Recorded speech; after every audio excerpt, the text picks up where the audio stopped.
Good afternoon. My name is Paula Almiron. I'm part of EIT Food West.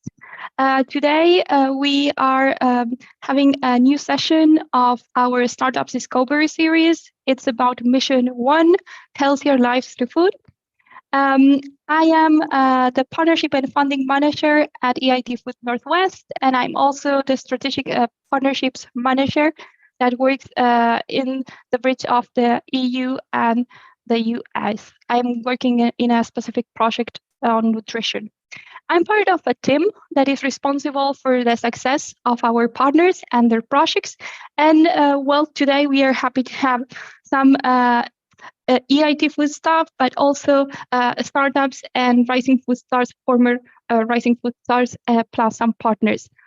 So the agenda for today will have different stages.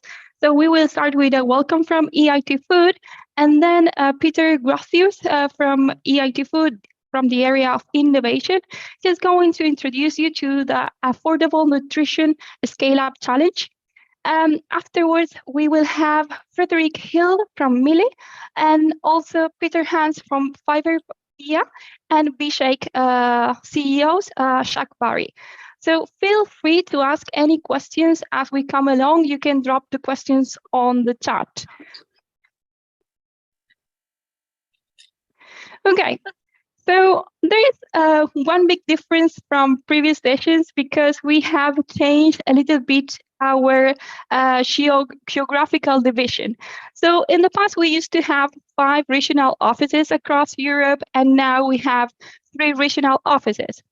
I'm currently based in EIT Food West, so that's the blue one, but we also have EIT South, that's the purple one, and EIT Northeast, that's the green one. EIT Food works pan-Europeanly, and our regional offices are administrative offices. It doesn't matter that you can be based in, I don't know, in the Northwest region, but you can also work with the South region. It's just for administrative purposes. We are currently the largest innovation community that works in the food systems in the world. And our mission is to create a world where everybody can access and enjoy sustainable, safe, and healthy food with trust and fairness from farm to fork. We concentrate on 3 main areas. We invest in projects, organizations, and entrepreneurs that share our goals, and we unlock innovation potential in businesses and universities. We help agri-food startups to bring new technologies and products to market, and most importantly, we put consumers and citizens at the heart of our work. This is our community. So as you can see, we have industry partners, but also research centers and universities, startups, and there are some NGOs. So our role is to bring together all the players and guide them and accelerate the innovation process that will transform the food system. We have more than 200 Europe's leading agri-food companies. And of course, we are included in that number, the research institutions and the universities. And well, we're very happy to have all of them in our community. So we work in 3 missions. So these are 3 different pillars of work: healthier life through food, net zero food systems, and reducing risk for a fair and resilient food system. We organize our Startups Discovery series in these 3 missions. So today is the first one, healthier life through food. So if we have to deep dive in each of them very briefly, in the first mission, healthier life through food, we will make a material difference to quality of life by enabling more consumers to have better choices through access to affordable, healthier products and actionable information. We have 3 medium-term targets to maximize impact. The first one is diversify protein sources for food products. Then improve product choice and supply for a balanced diet to benefit people and planet. And finally, optimize nutrient density of food. In the second mission, Net Zero Food Systems, we will enable the transition to a net zero food system, measuring and quantifying the change through reduced CO2 equivalent emissions. We will do this by tackling harmful system hotspots, reducing the footprint of proteins through diversification and creating new markets for food waste. And finally, in the last mission that has been rephrased, previously it had a different name. So now it's reducing risk for a fair and resilient food system. Here we will see the benefits of more resilient, trusted food systems where people experience greater food security and safety through digitally enabled, transparent supply chains. We work in 4 different areas: education, innovation, entrepreneurship, and public engagement. In each of these 3 areas, we work in each of these 4 areas, we work pan-Europeanly. For example, in the education pillar, we have courses for the general public, PhD studies, master studies, and recently we have added courses for the food industry, but also external organizations that would like to upskill their workforce. We also have the innovation space, where we have one of our flagship programs, that is the Open Innovation Call that runs yearly. It has been recently closed a couple of weeks ago, but we have some prize award challenges. That is something that Peter is going to talk about in a minute. And then we have the entrepreneurship area. There we have 3 different stages, 3 different programs: the Seedbed Incubator, the Food Accelerator Network, and also the Rising Food Stars. A couple of sessions ago, one of our colleagues, Magdalena, explained each of these programs in detail. So if you would like to, we can share the link afterwards so you can check that. And finally, we have the public engagement space, where we connect with the citizens and the consumers through high quality content like Food Unfolded, but also through events and some other actions. So we have some upcoming events. Everything is on Eventbrite. And just to start with the session today, we would like to remind that the pitch structure is the following: solution and impact, scalability, barriers and opportunities for collaboration. So any startup that comes to our series should talk about these 4 points. The first one is, what is the solution that the startup brings to the market, and what is the specific impact that this solution has in the market? Then what is the scalability, or what is the scalability, and what are the requirements that the startup would need or we would need to see happen to be able to scale up? And then the barriers, both for that startup to be in the market and also to replicate that solution if you are a competitor. And finally, any opportunities for collaboration that you can have in our ecosystem, but also it could be open to other opportunities for collaboration, including asking for investment opportunities. So now I'm going to ask Peter to start with his presentation. He's going to talk about the challenge affordable nutrition scale up. Thank you. Yeah, sure. And I shall share my screen, Paula, or do you have? Yes, please. Okay, good. All right. So is this working currently or not? Yes, perfect. Yes, okay, perfect. Hi, everyone. I'm here to get you curious about the new call that we have recently launched. And it's a call in which we seek solutions to provide nutritious food for more people in a sustainable way. And this challenge is particularly interesting for everyone that is working with powder-based ingredients or products. So if you have an ingredient or you have a product that can be formulated from a powder, this is your time to pay attention. Because we are supporting organizations that are working in this space with funding and services, and we are looking for companies, organizations that want to develop and commercialize these solutions in 3 different tracks. So we're looking for solutions in the beverages space. So this could be anything from a shake to a nutritional drink to a liquid meal that can be formulated from powder. Then we're also looking for dairy products and dairy alternatives. So this can be any type of normal dairy protein, or it can be a plant-based drink. Obviously, with the mission in sight, it is preferable if there's a sustainability angle to the solution that you are proposing.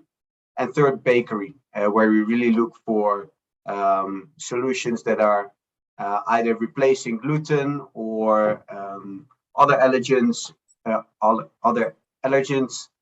or have a novel way of reducing the sugar content in food. Again, all based on a powder-based formula.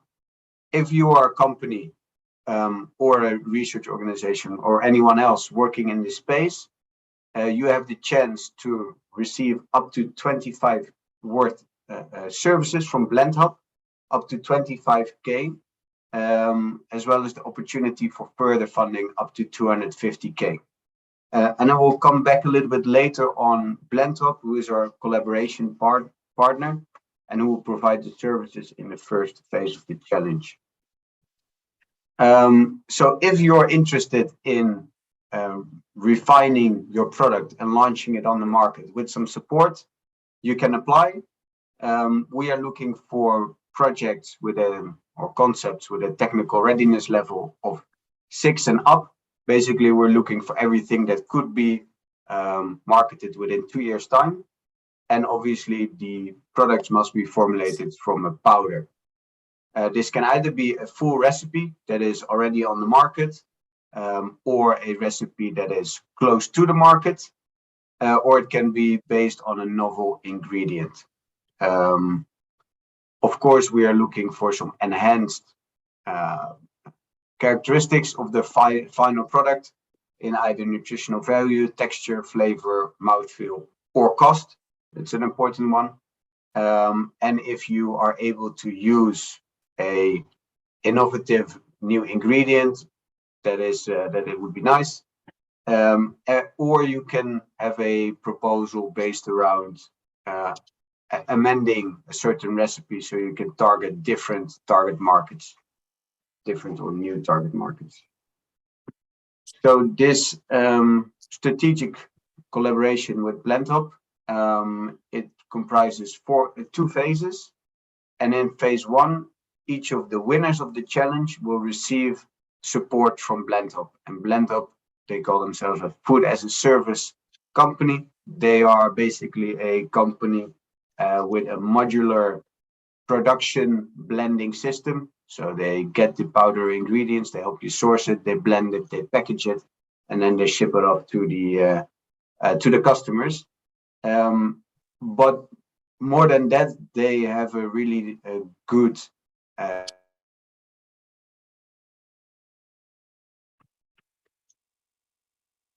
center in which they help intelligence insighting. They support in the product ideation and the supporting claims with that. They help you organize and run a food lab test and consumer panel study. And they will, as part of this challenge, also produce a first pilot batch of 50 kilograms, which you can go to your intended customers and do further testing if necessary. And with all these services, you should be able to develop a business plan for your novel product or for your novel ingredient. And with that business plan, you can enter phase 2 of the challenge. And in this phase, you can apply for further EIT funding up to 250K per winner, which will really help you to bring this new product, powder-based product, to the market and scale it. And also in the second phase of the challenge, BlendHub will be there to provide you with additional services, such as manufacturing, such as ingredient sourcing, product fine-tuning, decreasing costs even further, and of course, quality management to ensure that the product that you are bringing to the market is fulfilling all the standards that you were expecting from it. Could I just ask, will that kind of support be available again, just because those kinds of products are certainly something that we're looking to develop, or we will be looking to develop over the next couple of years, you know? Yeah, surely. So BlendHub is providing these services as commercial services in this collaboration with EIT Food. We have a good arrangement with them. So as a winner in the first phase, you will get these services for free. In the second phase, they will be provided to you at a cost price rather than a commercial price. Okay, thank you. And it's nice to hear that you're interested in this challenge, Jack. So thank you for asking. And if there are more questions, of course, I'm more than willing to answer them. You can also have a look on the challenge page on the EIT Food website or on the BlendHub page as well. If you're interested, you can apply for this challenge until the 15th of June. It's currently open, so you can already find the application form online. Basically, we welcome any legal entity. It can be startup, scale-up, corporate. It can also be an RTO, as long as there's a clear commercializing party applying, which is based in the EU member states or any country associated with Horizon Europe. And you can find the link in this slide. I guess, Paula, we will be sharing the slides somewhere as well. Yes, Peter, thank you for your presentation. I think that is an amazing challenge. So just to confirm, any organizations that are based in the UK can apply. We can check with our colleagues about the details, but the general answer is that yes, you can apply. Because that's one of the questions that I have received through LinkedIn. Some people from our network ask that, so please apply. And Peter is leading this challenge. So if you want, Peter, I can share your email with when I circulate the slides and the recording. So if you would like to make any questions, just reach out to him. Okay. Yeah. Thank you very much, Peter. So we're going to continue now with Friederike. Friederike, would you like to share your screen? Yes, please. Thank you.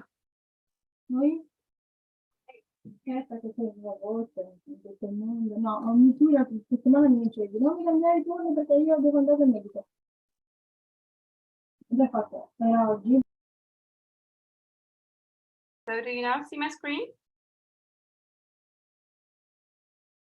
Okay, great. So perfect. First of all, thank you so much for having this opportunity today and telling you more about my startup Mealy. So I'm Friederike, I'm the founder of Mealy, and what we're doing is we are transforming diagnosis into nutritional guidelines, which really help you to understand what food is good for you and to get you started with personalized recipes to start cooking. So we are focusing on people who have special diet needs. And if you have a look at the world, that's not so few people. So every fifth person has a food intolerance. Every third person worldwide has a non-communicable disease. And unfortunately, most of them are nutritional influenced, and this number is rising. So this is really important to us to have a look at the numbers and to see also how big the market for that is.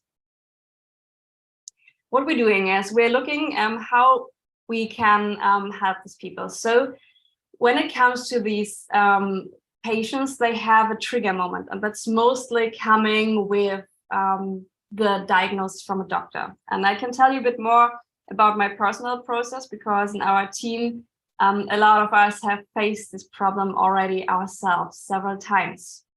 For me, I had, for example, let's start with a happy moment. I got pregnant and I got the advice from the doctor, by the way, don't forget, you are not allowed to eat any more raw meat, raw fish, and you should focus on food which is high in the level of magnesia, since that was low in my blood test. And I was like, okay, I know banana has magnesia, but what else? And so when it comes to nutrition conscious people, after such a trigger moment, there starts a really complex and time consuming process of trying to understand what does that mean for me. Trying to figure out what nutrients are relevant for me. For example, in my pregnancies, it was, for example, iron, folic acid, magnesia. And then you're coming to websites or portals or reading books, and then you read, oh, it's in chia seeds, in kale and in banana. And you're like, okay, I could make a smoothie out of that. That would be one smoothie per day or per week enough. So there's also an area of really insecureness behind that.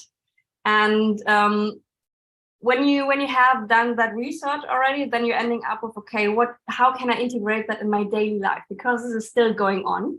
And what recipes could I cook, for example? What else could I eat outside?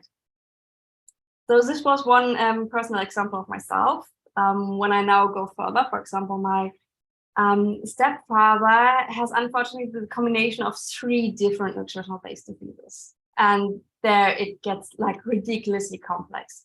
Not every doctor recommended something.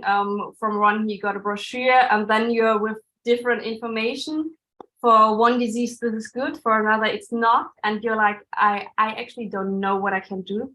But as you all know, you can do a lot to help to improve your health with the right nutrition. So this is where we started Mealy. After the moment of the diagnosis, we want to be there for these people and really tell them what does it mean, what nutrients are really relevant for you, in which food are they? So which food should be, for example, emphasized, or which food also should be reduced? And in the end, it comes to implementing that into your daily life. So this is what it's all about. We're personalizing recipes, which are directly fitting the needs of the customers, and that they can directly plan them, shop them, and also get the ingredients delivered by delivery partners. And since Paula said before, I should also talk a lot about our technical solution. Before I will do that, I will show you first that you can get an impression what that would look like. So I brought with me some screens of our app. So we're starting, first of all, with an onboarding process, which is all about self-disclosure so far of the users. And in the end, they're getting a nutritional profile, and this they can check every weekend. And they can see again which nutrients are relevant for them, how did they reach them so far this week, or where are maybe parts which can be optimized and which recipes would be good for that. For example, which snacks also in the meantime. And these are the screens where people are mostly working with our customers. So it's all about just seeing healthy, delicious recipes, which can be easily cooked, selecting what you want to cook. Then you can getting a plan about that. You're getting the shopping list. You can get the groceries delivered to your home. And then check again from week to week, how are you doing with your nutritional profile? So now the question, how are we doing that? First of all, we're talking about the self-disclosure from the users so far. And in the future, we want to optimize that as well. And we're mapping the answers with our health database. So we didn't found everything in one database. So we are matching it with different databases. We're matching it with, for example, also meta studies in that areas, so that we then can really say what values of bacteria, macronutrients, micronutrients, etc. are, for example, allowed. Are there some values which should be avoided at all? Are there some which are like having a minimum level or a maximum level, so that you can get, in the end, a nutritional profile of the user. On the other side, we have our recipe database, where like deliciously, easily cookable recipes, and we're mapping that with our food database. And again, it's all about the values which I just described. So which risk of, for example, different infections, bacteria are in a food, or combination of food and preparation method. What micronutrients is bringing a food with itself, etc. And we're combining that to then really see, okay, what is the nutritional profile of one recipe? What is it getting the customers? What's interesting here is that our recipes are very modular, so there are some ingredients which can be easily switched so that we can adjust it even more to the needs of the users. And in the end, as you can see, it's again about matching. We're having the nutritional profiles of the users and the nutritional recipe profiles and getting them together. So we're looking which recipes are fitting for the user. We are personalizing them to their needs so that the users in the end can see every week newly curated recipes for them which are fitting their needs. So in the preparation for that, Paula's also said, like, really also emphasize your barriers which you're facing and what corporations are you looking for. So this is what I want to talk about now. Having one user's nutritional profile is already a good start, but most of the people are not eating alone at the table. So what we're facing when we're talking with our customers could be a setup of a family where, for example, the mom is pregnant, the dad has gallstones, and then you also have a small child, and all of them have actually different nutritional needs. Some can be really goodly combined, not everything of that. So this is one thing where we are looking for partners who can help us figure out and optimize our nutritional scoring and rating system for these different needs to really see what is this thing which is uncommon for all of them and how can you modularly add, for example, stuff or change snacks for them. So this is the area what we're looking for, nutritional research cooperations and partners. And we are talking already with universities who are, for example, building right now a study in personalized nutrition and looking for partners in that area. But we also have two other areas. One is I talked about the self-disclosure of the user. This is like the simplest method to start, but there are other interesting parts. When you look at the user's journey, there could be a different diagnosis or laboratory findings, which you already get. So it would be great to just, for example, scan them, get them into the system. Or, for example, there are amazing companies out there who are doing self-kit tests, and to work with them together so that we can directly take the finding and transform them into a nutritional guideline. And on the other side, of course, we're always looking for yummy recipes which are healthy. So this is also an area for partnerships and cooperations for us. So how do we want to differentiate ourselves from the rest of the market? So what we're aiming for are like these two things which I really talked about: the asset of having the matching algorithm of health and nutrition, the nutritional database, and on the other hand, personalizing recipes and matching that. So right now we're having very complex algorithms and are already training in AI with that, because we see the more conditions we already also take in our system, the more complex it will get. Right now we have an MVP which is already live. This is not focusing yet on a lot of conditions. We're just having the most basic allergens right now. And we can see so far already that the people who are having the most constraints are using it the most actively, because for them, the pain is really higher to find like fitting recipes. We will start our app as a subscription-based model, but have also another revenue stream when it comes to the grocery delivery partners where we get a provision from them. We're starting with Rewe as the biggest grocery partner here in Germany. And we also already see some streams which could be in the area of B2B revenue in the future, but we're not there yet. So when it comes to our team, when we're a team of 2 co-founders, there's first of all me. I'm the founder of that, and I'm born and raised in the area of digital products and trying to solve problems for users and matching them with the business needs. And on the other side, there's my co-founder, Thomas. He's a serial entrepreneur. He already exited one company to Bertelsmann, and he's the numbers and also marketing guy in the background for us. Then we already have an amazing tech team, but I think most important for you would be the nutritional side. So when it comes to the nutritional side, we are already talking, or we're working together with a doctor, ecotrophologist, And she has like amazing years of experience in that area, working with a lot of conditions, with a lot of customers together. And after our financing round, we want to add her full time to our product or to our team. And last but not least, we have a professional cook in our team. This is Dennis, and he's been in this area for over 10 years. So there's a lot of knowledge when it comes to food, when it comes of concepting recipes, nutritional wise, etc. And right now we are focusing in the middle of our pre-seed financing round. So we are raising 1.2 million right now to scale our business and to develop our health AI furthermore.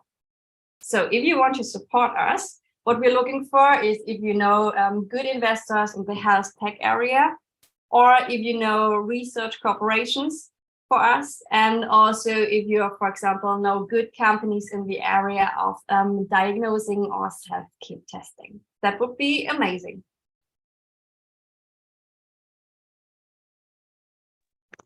Thank you very much, Friederike. I think that you have just touched all the points that we have asked. So we will ask our audience if they have questions just to start the debate. Yeah, I would have one question. Friederike, you already said that the most people subscribing are the people with a combination of nutritional needs, perhaps comorbidities, or perhaps, you know, a health issue that, you know, needs them to focus on. Do you have numbers about this target group? How large is that group, for instance, in Germany? And, you know, if you have a subscription model of €6 per, I think, month or something, is that a sufficient market? Yeah. So when it comes to the market size of how big is the target group, when it comes to the combinations, that's really hard to get. I could tell you how many people having specific diseases, but not when it comes to the combinations. Yeah. But as I showed before, or tried to show in one of the first slides, is that there are a lot of people affected by that. And even in Germany, there are millions of people having different kinds of special diet need when it comes to illnesses or when it comes to special conditions. And for the scalability, when you're asking for the revenue of 6.99 euros, yes, this is just a start for us. We want to add more services around it, since we see there's more need for example, some more special recipes, for some coaching services, etc. Because we know it's a very low price we start with, but we also want to make it affordable to a lot of people. So this is where we're struggling in the middle. Okay, thank you for explaining. Okay, do we have another question? Okay, I have a question. So I'm currently working in a project with the US that is about nutrition. And so my question is about practitioners.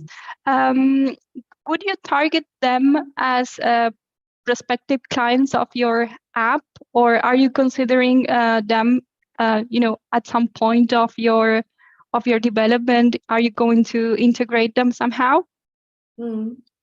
So we for example, you said practitioners, right? Yes, doctors. Yeah. So we haven't planned that yet, but what we already see is, for example, when it comes to nutritionists, we already had some coming to us and saying, okay, they always have the problem of getting personalized recipes. So they're really good in the diagnosis part. And then it comes to, okay, and here is something I want to give you that you can do at home. And this is where they already said, okay, this would be really lovely if we could, for example, have an API where they can also define some values, for example, for the percentages of macronutrients. And then people could work together with our system. So this is the first thing when we're talking about B2B, where we want to look into that more further. But also working with doctors together more closely would be really interesting, but we haven't looked into that yet so far. just one last question because we have to move on. What is your perception about practitioners and nutrition? You know, do you think that they would like to integrate this type of recipes, this type of solutions? Do you think that they are keen on that, or they are not interested? How do you perceive them? Yeah, so I think it really depends on the practitioner. So I have a feeling like there are two worlds out there already. There are practitioners who are saying like, okay, we need a even more individual solution that can't be done with some digital solution. And then you have a really, I would call it more like a new generation who's like, oh my gosh, this is so much should have been there years ago. And who are really working for also, when you see, for example, at the medical universities, how less time or how few time is just spent on the nutritional part, who are really emphasizing, okay, we need to change that, because with nutrition we can do a lot more, who are doing, for example, extra work to get this knowledge, to work together with companies like that. So as you can see, there are like both worlds out there. And obviously we are going with the second one. Okay, perfect. Thank you very much for your presentation. Now it's time to introduce Peter Hantz. He is the CEO of Fibervia. If you would like to take the floor and share your slides, Peter. Sure.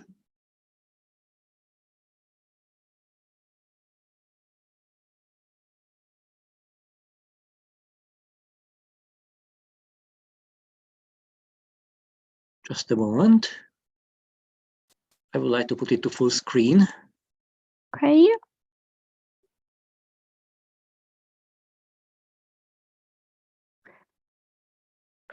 Unfortunately, I can't put it on full screen, but you can enjoy it. Can you see it? Yes, perfect. Yes, we can see it. Okay. Thank you very much. So I'm the CEO of the Fibervia LLC. That is a research and development company in Transylvania. And presently, we have several projects in food industry and in biomedical discoveries. Presently, we are commercializing two twin products, I would say. The Fibervia high fiber low sugar snacks or muesli, and the Juicy natural energy drink. So these are twin products because we use the pomace that remains after pressing the juices to make a high fiber low sugar snack. In a nutshell, so we actually wanted to profit of a quite absurd situation. So the people press the juices, and the healthiest parts of fruits, vegetables, and even the oily seeds after they press the oil is discarded. So it's discarded the pomace that has a high fiber content, has a low sugar content, has polyphenols, has a lot of healthy ingredients that's discarded. And the juices are being drank also by people who are not moving so much like a child, and they shouldn't drink something that is practically full with sugar. So what is the consequence? The European population consumes only about half of the necessary daily amount of fiber. And this is the reason why diabetes, obesity, and several other diseases reached almost epidemic dimensions. And our solution is that we transform them in high fiber, low sugar snacks, bars, or most recently, muesli. I would also like to show you three shocking maps. The first one is the World Diabetes Map. And here I want to tell a single number that in Saudi Arabia, about 25% of the people will have diabetes for 2025. And about 30% of the people have pre-diabetes. The World Obesity Map also doesn't look much better. And also the World Constipation Treatment Market Map, also it looks quite ugly, especially in the developed countries. And one of the main reasons is that people don't consume enough fibers. So what are we doing? Besides manufacturing these high fiber, low sugar snacks, we try out several further attempts to use the fiber, and we have international cooperations for this. We try to incorporate the fibers in some plastic materials, natural composites. We try to give them to insects and breed insects with them. This doesn't work solely with the fibers because their nitrogen content is very low. Their protein content is very low. So if you want to give them to insects, then you have to mix them with some bird shit or some fertilizer in order to provide the necessary nitrogen. And we will also try some solid state fermentation in order to make also fermented food out of it, or ingredients for fermented foods, and also certain valuable chemicals like aroma compounds. Another attempt what we would like to do, and for this one we are also looking for cooperation partners, pectin extraction, because presently the dried apple pomace is transported to 3 places in Europe, to Denmark, to Germany, and I think to Italy, and then pectin is extracted there. And with some new methods we could do a local pectin extraction, and we could also extract polyphenols. So for this one we are still looking for cooperation partners.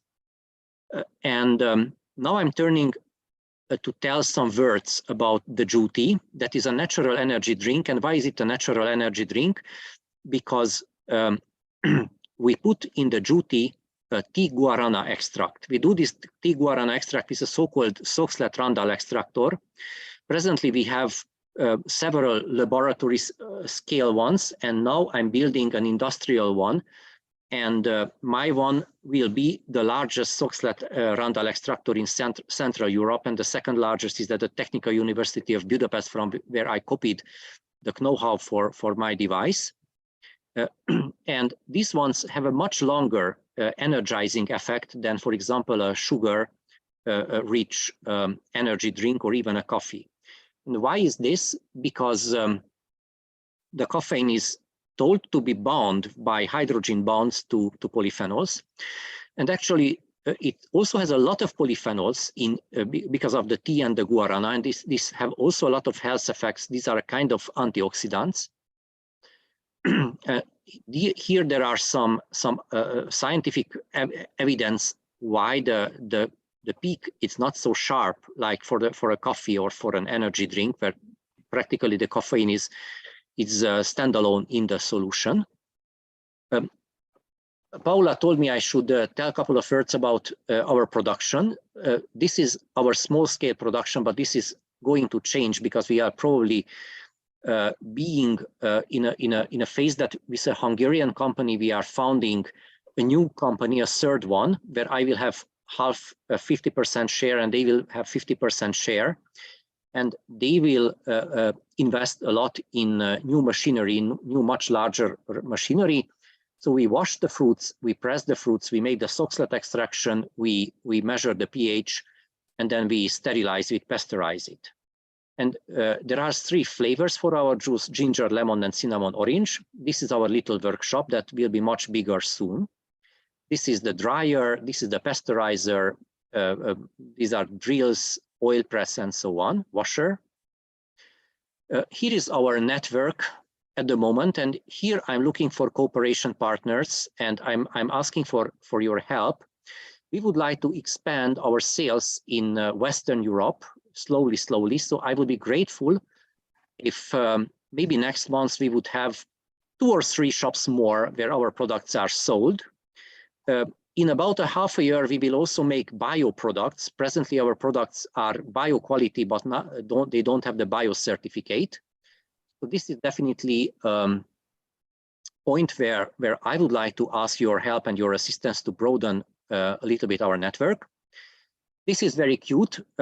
Our products are sold at my previous workplace at European Molecular Biology Laboratories. And I put the 3 flavors. The first one to prepare for experiments are coding. This is the ginger. The lemon is for celebrating the success. And the cinnamon is an anti-cryotic, so anti-crying if you destroyed your experiment or fucked up your code or whatever, and your software doesn't work, and then you want to recover and you want to forget. And what we would need, of course, new equipment that we will be bought by our Hungarian partner. And I would like also to speak a couple of words about my sweetheart project that unfortunately failed because of the lack of marketing. My laboratory was the first one who made bee pollen liquor and bee pollen schnapps. These are very, very special, very, very never encountered tastes. Bee pollen are changing from place to place and from season to season. So such a drink could be a symbol of a region, but unfortunately, I didn't get an investor who would invest in larger scale manufacturing, and in small scale is very expensive. Thank you very much for your attention. Here I would like to mention that Juti will change into Tiju because a British company who is even not present in the European Union attacked us, and they told that this symbol here, and unfortunately also the EU IPO decided this because they had very good lawyers, this symbol here, this apple and cup of tea, is very similar to the type written Tiju, Juicy, sorry, not Juti, but Juicy is one U. And they told that this is unacceptable, and we told them, okay, we are profiting from the SME grant, and we changed it to Tiju. Thank you very much for your attention. Again, in a nutshell, I would be grateful for cooperation in broadening our sales networks, in marketing, and in pectin and polyphenol extraction. Thank you very much. A massive problem exists with how people are preparing and consuming their nutrition. I'm here to fix it. As a gym goer of 10 years, I've experienced just about every problem there is with these things. Protein shakers. It all started when I was working offshore as an ultrasonic systems inspector. Supplements played a huge role in getting me through my long and hard shifts. One trip, I brought 4 conventional shakers out with me, and within 2 weeks, all broke, smelled so bad, or leaked out their contents faster than I could even drink it. But worst of all, I couldn't make my shakes. At my wit's end, I saw an opportunity, so I decided to make my own. I interviewed 100 gym goers aged 18 to 35 that use supplements on a daily basis, and I found that 85% were unhappy with their shakers. So I spent the next 6 weeks of my trip fashioning a prototype out of an old shaker bottle and scraps I found lying about. With this working concept right in front of me, I came up with a special mixing mechanism that would perfectly blend lumpy, gloopy shakes. I took my idea to a patent attorney and submitted multiple patent applications. Collaborating with the Chambers of Commerce and 8 amazing businesses that provided us with survey feedback, we conducted a second round of cross-competitor research and found our competitors had a net promoter score of -52. This reinforced my thinking that I wasn't the only one with this problem. So from here, I set out to invent a shaker that solved the lumpy, gloopy shakes, got rid of the toxic chemicals and bad smells, and that didn't leak and cause a mess every time you used it. Welcome to VShake, a multi-award-winning, patent-pending protein shaker that makes smooth shakes out of soft fruits and powder thanks to its innovative mixing system. Made of a special biomass-based, food-safe material that is better for the planet and stops the bad smells, keeping your shaker fresher for longer and the nasty toxic chemicals out of your drink. With double seals, so no more leaks and no more mess. And it's also fully kinetic, so no annoying batteries, no recharging, simply put the cap on, twist and go. And to clean it, simply pop it in the dishwasher or run it under the tap, and you're done. This is the culmination of 3.5 years of product development, 10 rounds of prototyping, 10 product versions, and multiple rounds of customer research. We sport a team of 3 staff, 9 advisors, and 4 consultants, all specializing in their own divisions of business. From innovation to intellectual property, and marketing to manufacturing. It's this mixture of passion for VShake, the VShake product, and VSL Limited as a company, partnered with the diverse skills and experience matrix brought on by each member, that blends together to create a highly motivated, skilled, and experienced organization, all determined to see success. We operate in the protein shaker segment of the reusable water bottle market. The UK market's valued at about $205 million and is continuously set to grow by 9%. This growth comes primarily from rising health consciousness due to the COVID-19 pandemic and concerns around single-use plastics. We aim to piggyback directly off of this growth and turn VShake into a household name, using our special and high-quality products to deliver a high value of impact where other brands don't. Our business model will consist of inventing, selling, and licensing innovations and high-quality products. VShake's model is skewed at 70% projected business to consumer sales and 30% business to business sales. It's through sheer hard work, tenacity, and creating a fantastic brand whose core aim is to improve the lives of others through our innovations that has garnered us attention from some of the biggest names in our industry, including the director of Scottish Rugby and the founders of some of the largest supplement companies in the world. We're working with a leading distributor that has many contacts in the industry, and we can't wait to take over. A great amount of time, money, and effort has been invested into VShake. We've spent nearly £200,000 to get where we're at today. As a company aiming to specialize in health and fitness innovations, we have many more ideas we can't wait to work on in the future, and we look forward to changing the world with our ideas.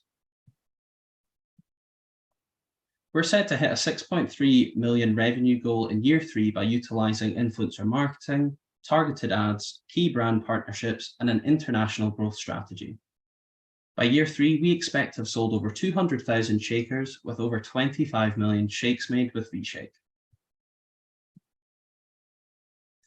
But the bottom line is, I'm not just an entrepreneur, I'm an inventor, I'm a passionate product designer. Everything I do needs to solve a real problem. We're raising investment this summer, and penetrating international markets via our current contacts is a key part to our growth strategy. This is a £12 billion market, and it continues to grow. If my presentation has shown you one thing, it's that there's a world of opportunity just waiting for us once we get this manufactured. So help me find the right contacts to make this happen and get this invention out there into the hands of every sports person, fitness enthusiast, and bodybuilder on the planet. So if you're an investor or interested, please talk. Or if you know any investor or business-to-business contacts, I'd love to chat and get in touch. Thank you for your time. Here's my contact details if anybody needs them. Thank you very much, Shaq. I think it has been very detailed, your presentation. So I'm going to open the debate with the other participants. Do we have questions? Yep. Yeah, I would have one question. Thank you, Paula, and thank you, Jack, for the presentation. I only noticed on the last slide, it does the innovative shaker mechanism. Is it a sort of a mesh that is, a couple of centimeters from the cap, and then you shake the liquid through that mesh? Yeah, so how it works is we've got a special mixing system on the inside of the shaker that has 2 separate mixing modes. So these can be toggled by simply twisting the cap left or right. So the first mixing mode, you lock the mesh into the inside of the bottle, and that keeps the mesh in place, which is what you use for powdered shakes, because it works against the flow of liquid and powder. Mm-hmm. But then the second mixing mode is where you sort of release the mesh from the threads, and then this can actually actuate up and down inside the shaker. So if you got a banana, halved it, put it in the shaker, added 100 ml of water and shook for roughly 30 seconds, you'd have banana juice. And I've demoed this in front of executives at some of the biggest football clubs in the Highlands, including Cali, Thistle and Ross County. And yeah, that's pretty much how it works. And then if you use this second mode, you have this, mixture of banana juice. Yeah. Do you have to pull the mesh out again, or the system, or can you drink it directly? Yeah, you can drink it directly because there's holes that allow liquid to get through the mesh. Okay, cool. All right. Thank you for explaining. It's a little bit more difficult to see in a static picture or exploded view. Yeah, no problem. No problem. See it together. Yes, I think it's a wonderful product, and I was wondering also if this could be applied also to the baby market, because I have been recently became a mother, and I use baby bottles, and they have kind of similar characteristics to the shake bottles. So perhaps that could be also a market that could be interesting for you, Shaq. Yeah, that's a fantastic suggestion, because that's actually in our business plan of maybe kind of something we can do in the future. Right now, we're planning on targeting the sort of supplements and the sort of health and fitness enthusiasts, but you've got the slimmers market, which is your Weight Watchers and things like that. You've got the baby bottle market too. You've got campers and outdoors. But also, we found that some brands in our industry, namely Blender Bottle, actually, they've created a separate brand to do sort of baby bottle-esque products. So that could be something that we do in the future. Thank you for that. Okay, thank you very much. So I'm going to check if we have more questions for Shaq or for any of our speakers today. Yeah, so I have one question for Jack. So do you know how long the product already will last? So you said, for example, the reusable water bottles. So I bought one of these, really sustainable and expensive, and it broke also after 1 year. So do you already have numbers how long your shaker can last? Yeah, so our material is actually, it's called EcoZen, which is a biomass-based copolymer. So it's shatter resistant, heat resistant, and it'll also be treated with some odor resistant material sort of woven through it as well. So this will actually make it last a lot longer than other shakers, because if you can remember in my story there, I brought 4 sort of normal bottles out with me on the boat, and within 2 weeks I couldn't use them anymore. So that is definitely a massive thing that, you know, we want, is to ensure the longevity of our product. Okay, perfect. Do we have more questions for Shaq? Okay, so thank you very much for coming today.